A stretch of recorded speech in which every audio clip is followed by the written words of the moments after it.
¿Sabías que el increíble Hulk está totalmente inspirado del Dr. Jekyll y Mr. Hyde? De nada.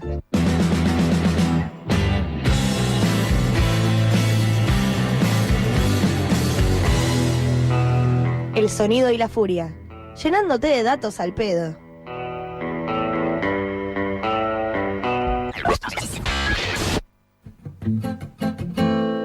Continuamos aquí con el sonido y la furia y estábamos hablando de grandes libros que han salido y uno de ellos es el de Jorge Panesi, que es La seducción de los relatos.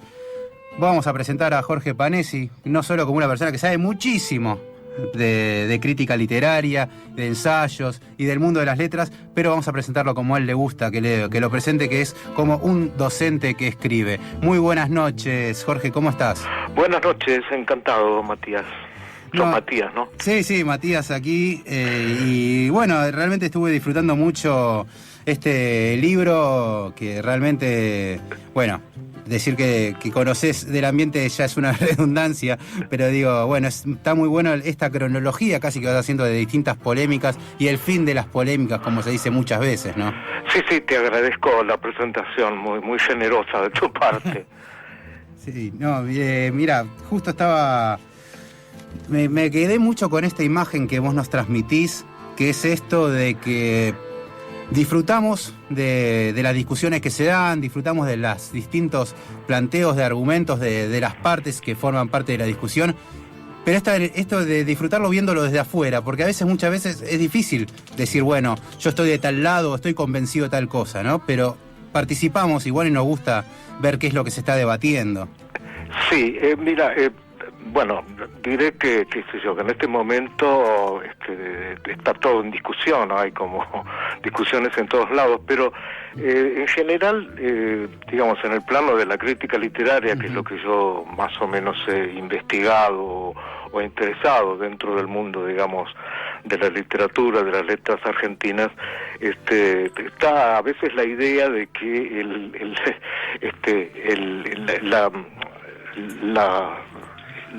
la cosa funciona en una especie de negociación, de paz, que el conocimiento va en paz de A a B, de B a C, de un momento histórico a otro momento histórico, y me parece que en general como punto que podemos resaltar en la cultura, no solamente en la cultura argentina, sino en la cultura en general, es el nudo de las polémicas, el punto específico histórico que tienen las polémicas entre sí y las discusiones que vos llamás, ¿no? Y eso a veces el mundo académico parece como un mundo, digamos, muy estrecho en el sentido en que no pasa nada, es como una especie de sepulcro, ¿no? Sí. Cuando entras al mundo académico, lo que se enseña, el canon, todo eso parece muy aceptado, pero es solamente una máscara. Me parece que también ahí, y sobre todo, ¿no?, en el mundo académico, las luchas son constantes. Puede ser que se pongan los académicos, los profesores, se pongan una especie de frac para pelear, pero en realidad la pelea por el prestigio, ¿no? La pelea por el prestigio es a veces descomunal, sangrienta diría, pero con una especie de bonomía, digamos, de apariencia de paz, ¿no es cierto? Y bueno, yo creo que la crítica argentina uno la puede radiografiar o hacer la historia a través de las polémicas, ¿no? No solamente la historia argentina, la literatura argentina, qué sé yo, la historiografía argentina, para hablar de un campo semejante, ¿no es cierto?, conexo con la literatura. Bueno, sabemos que la historiografía argentina estaba dividida en una historia, digamos, liberal y por otro lado una historia revisionista, y eso creo que esa polémica es una polémica que empezó en algún momento y que cada coyuntura histórica la vuelve a poner, o por ejemplo, de algún modo, en el plano de la literatura vos tenés una especie sí, de polémica fundante, diría yo, que se va repitiendo con distintos nombres en otras coyunturas históricas, que es el famoso Florida Boedo, Claro. ¿no? Que te lo reescriben de alguna u otra manera. Por ejemplo, yo he dirigido una tesis donde precisamente una discípula de David Viñas, que en esto de las peleas y las disputas creo que era un maestro total. Sí. Bueno, justamente lo que ella, lo que la tesis decía, esta discípula de Viñas, dándole otra vuelta, digamos, de tuerca al asunto, es que, digamos, la crítica literaria tradicional no ha considerado que Boedo fuera una vanguardia, ¿no? Y para ella era tan vanguardia, o es tan vanguardia, con distintos signos, digamos, culturales y políticos, Florida como Boedo. Lo que pasa es que en esa lucha parece haber hegemonizado la lucha y triunfar, entre comillas, Florida y no Boedo, ¿no? Pero sí, siempre es bueno que en la crítica encontramos como esos gestos de volver a plantear, digamos, estas discusiones y salir en defensa, digamos, claro, retrospectiva a determinados núcleos, grupos, etcétera, etcétera, lo que lo vuelve muy interesante, me parece a mí, ¿no? Sí, claro, bueno, estoy pensando justamente en buenas Piglia, noches, ¿no? Sí. profesor, disculpe, llegué tarde, Alexis, te habla Jorge, ¿cómo estás? Bien, gracias. ¿Qué tal? Llegué recién porque es el horario que llego yo. ¿Qué tal?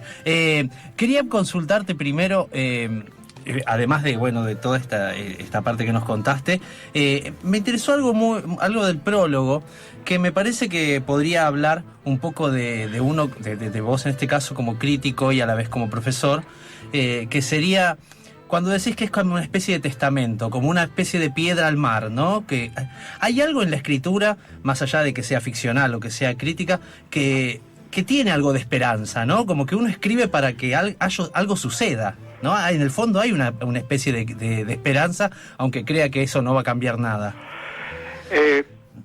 Sí, evidente. Bueno, vos sabés que yo tengo mis años. Por eso me llamó la atención el por lo prólogo. tanto, ese tipo de pensamientos, no digo que son exclusivos, pero se dan con mayor firmeza que en otras épocas de la vida, ¿no?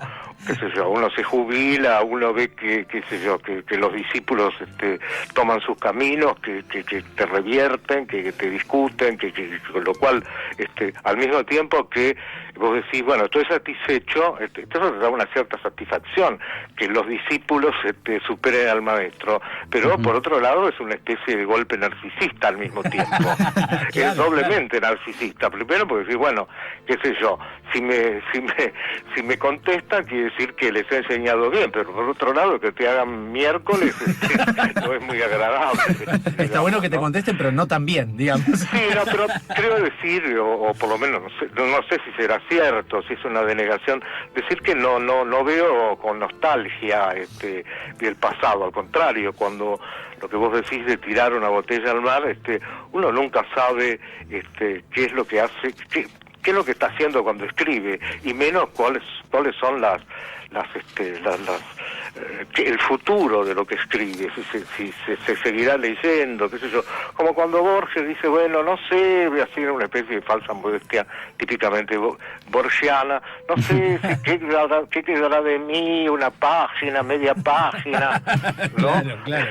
Y vos sabés que es una cosa monumental lo que ha hecho. Digamos, bueno, es eso, uno nunca sabe cómo será leído, lo digo, no solamente, no hablo de mí en este momento, sino que todo aquel que escribe sabe que en el fondo la escritura tiene algo de mortuorio, en el sentido de que es lo que permanece, algo que permanece más que, por eso lo que yo decía, ese tironeo entre el profesor que habla y el profesor que escribe, ¿no? Cuando está...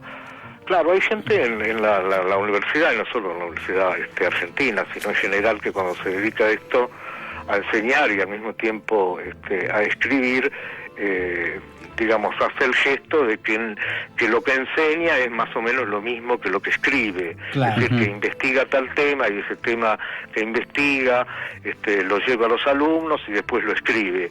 En mi caso, yo separé esas dos actividades. Para mí, no digo que obviamente hay más comunicantes, pero lo que yo enseñaba, que es teoría literaria, no tiene nada que ver con lo que yo estaba investigando y finalmente escribiendo.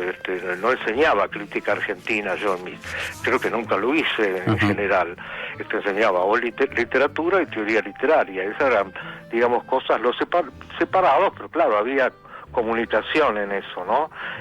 Por eso digo que, claro, cuando el profesor no tiene nada, no tiene a lo mejor la nostalgia por dar clase, qué sé yo, pero sabe que la cosa es inmediata, como digo yo también, cuando uno ve, como acabo de decirte, qué sé yo, que un alumno de repente tuyo, claro, que vos le enseñaste no sé qué, tiene tal puesto en tal universidad prestigiosa del mundo entero, bueno, es una satisfacción, pero es una satisfacción que de rápido consumo, digamos, ¿no? Uh-huh. Vos estás satisfecho por eso, pero en cambio la escritura parece como destinada, primero por esto mismo que decía, esa cosa mortuoria de permanencia, pero justamente esa es la permanencia que desde Horacio en el mundo latino hasta ahora, lo que el escritor busca es que lo que escribe de algún modo permanezca, por más que a veces diga que lo que escribe es, qué sé yo,